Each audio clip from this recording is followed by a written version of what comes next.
Hello friends, my name is Luis Carrasco. I am the owner of Arbors and Patios. Welcome to our office located here in Farmers Branch, Texas.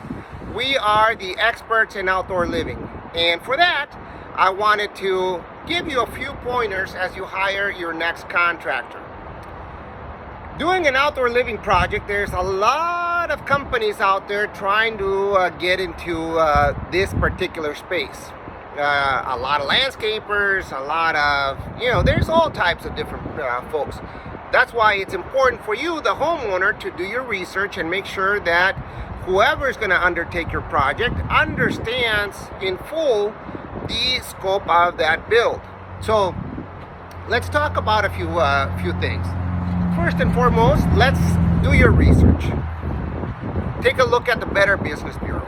Take a look at Angie's. There's a lot of information available on the platform so that you can see what other clients are saying about this particular contractor.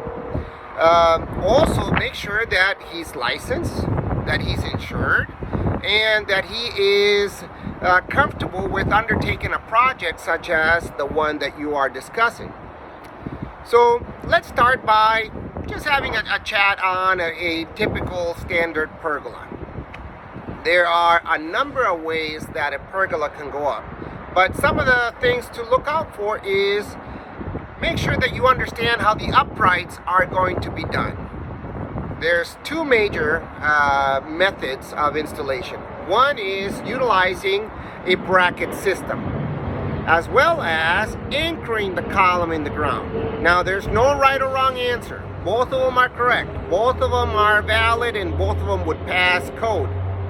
So it's just a matter of understanding how your pergola is going to be built.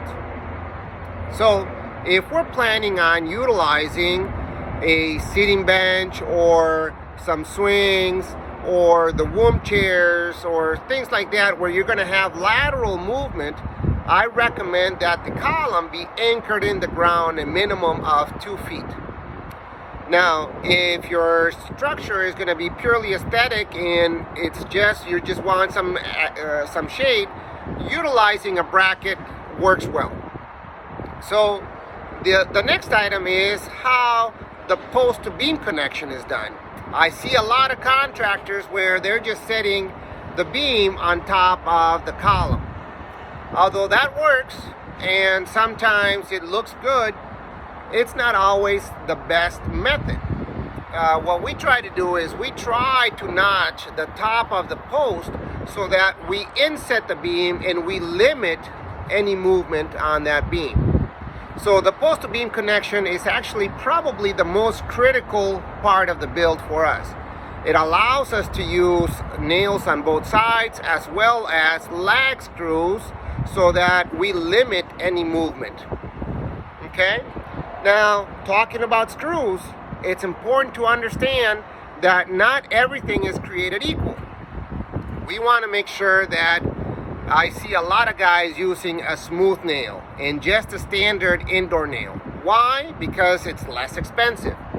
What that's going to cause is it's going to cause the wood to bleed. And sometimes you see some dark marks bleeding from the nails.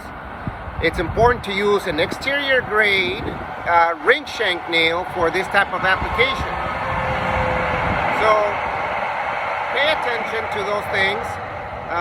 Also making sure that you have a long and of good quality lag screw to make sure that you again fasten and limit any movement from the post to beam. Now on the purlins, there are some options. You can do 2x2s, 2x4s. It's important to understand if there's enough budget on the build, I would always recommend that you go with a 2x4 solution. Why?